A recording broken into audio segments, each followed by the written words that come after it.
जित देखूं तित श्याम ही दिखे। हर ओर हर कोने पर हर व्यक्ति में बस आप ही आप नजर आए। ऐसी स्थिति कब होगी हमारी?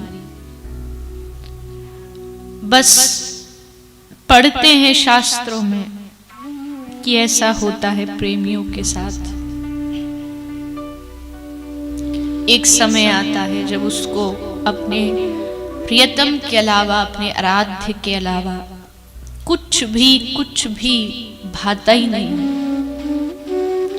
यहां तक कि भूख प्यास तक खत्म हो जाती है, नींद उड़ जाती है, निद्रा नहीं आती। मीरा कहती है, सखी मेरी नींद नशानी हुई, मेरी नींद का नाश हो गया है, मेरी नींद नष्ट हो गई। प्रेमी की पहचान हमने पढ़ी है, नहीं खान पान ते ही भावे है, नहीं कोमल वसन सुहावे है, सब विषय लगे ताही खारा है, हरि आशिक का मग न्यारा है। ऐसा होता है, लेकिन अभी हमें तो सब बढ़िया लगता है, भोजन भी बढ़िया लगता है, अच्छे अच्छे वस्त्र भी अच्छे लगते हैं, खूब सोते भी हैं, निद्रा भी आती है। लेकिन एक दिन आए जब हमारे हृदय में वो व्याकुलता प्रकट हो जाए, आपसे मिलन की इच्छा। क्योंकि जब किसी चीज को पाने की चाह होती है तो अपने आप ये सब चीजें बेकार लगने लगती है। आदमी 24 घंटे मेहनत करता है क्योंकि उसे उस चीज को पाना है। ठंड पड़ रही है एकदम कड़ाके की,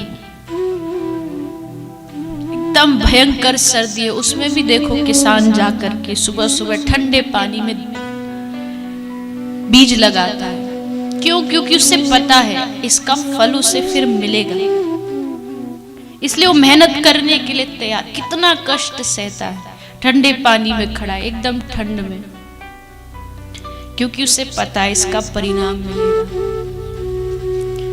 वैसे ही एक भक्त वैष्णव जो आज करता है, उसे पता है एक दिन इसके परिणाम में उसको प्रभु का प्रेम मिलेगा, इसलिए वो हर काम करने को तैयार है। तो प्रेम एक बहती हुई नदी है। प्रेम की तुलना कभी सरोवर से नहीं की है, क्योंकि सरोवर का जल एक जगह खड़ा खड़ा सड़ जाता है, अपवित्र हो जाता है, लेकिन गंगा का, नदी का जल हमेशा पवित्र माना जाता है, क्योंकि वो बहता रहता है। प्रेम भी बहता है, प्रेम का कहीं विश्राम नहीं होता।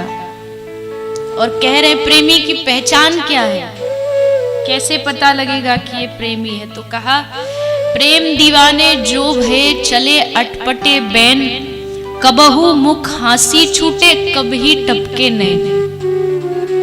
प्रेमी का पता ही नहीं, कभी जोर जोर से हंसने लगेगा, कभी एकदम उसी क्षण जोर जोर से रोने लगेगा, और फिर लोग उसे पागल पागल पागल कहने लगते हैं। और वो समझ लीजिए कि अब दुनिया का नहीं रहा है, अब ये किसी और का हो गया। मैंने एक दिन पहले भी कहा था, प्रेमी और पागल दिखने में एक ही जैसे दिखाई देते हैं, बस फर्क इतना है कि पागल प्रेमी हो ये जरूरी नहीं, पर प्रेमी पागल होगा ये जरूरी है।